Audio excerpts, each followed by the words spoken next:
नमस्कार शेतकरी बंधूंनो. आज आपण आलेलो ईस्ट सीडची जी बीटरूटची व्हरायटी आहे जॉली रेडच्या प्लॉटवरती. हा प्लॉट आज 63 ते 64 दिवसात झालेला आहे. या प्लॉटची हार्वेस्टिंग एक 65 ते 68 दिवसामध्ये येऊ शकते. या वाणाची वैशिष्ट्य असे आपण बघू शकतो की हा एकसारखा उतरलेला आहे. इतर वाणांमध्ये जे काही आपण म्हणतो उगवण क्षमता जर्मिनेशनचे इश्यू असतात तसं याच्यामध्ये तुम्हाला दिसणार नाही, एकसारखा प्लॉट हा उतरलेला दिसतोय. याची दुसरी महत्त्वाची गोष्ट म्हणजे याची हाईट इतर वाणांच्या तुलनेमध्ये पानाची हाईट जरा कमी आहे, इरेक्ट शेपमध्ये येतं. काय होतं बाकीचे वाण जे आहेत ते बऱ्यापैकी पानांची हाईट वगैरे होऊन जाते, त्याच्यामुळे बाकीचे रोग वगैरे किंवा किडीचा प्रकार हा वाढून जातो.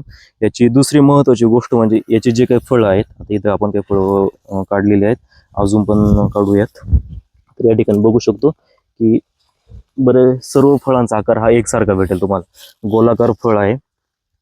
एका फळाचं वजन जवळजवळ तुम्हाला 160 ते 170 ग्रॅम पर्यंत भेटतं. आपण काही फळं कापून पण बघूया. याचा जो काही आतमधला कलर आहे हा एकदम डार्क रेड कलर आहे. आपण कट करूया. हे बघा,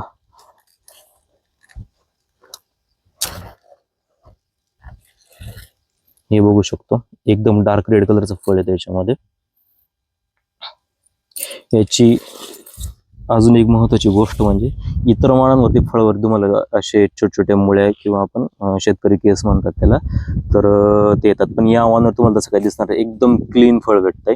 फळाचा आकार एकदम गोलाकार आहे. तुम्ही कोणतेही फळ जरी वापरलं तुम्हाला सगळे एकसारखे गोलाकार फळं भेटतील. तर मी सर्व शेतकरी बंधूंना विनंती करेल की येणाऱ्या हंगामामध्ये, येणाऱ्या सीझनमध्ये नक्की जॉली रेड या वाणाची निवड करा, भरघोस उत्पन्न मिळवा. धन्यवाद.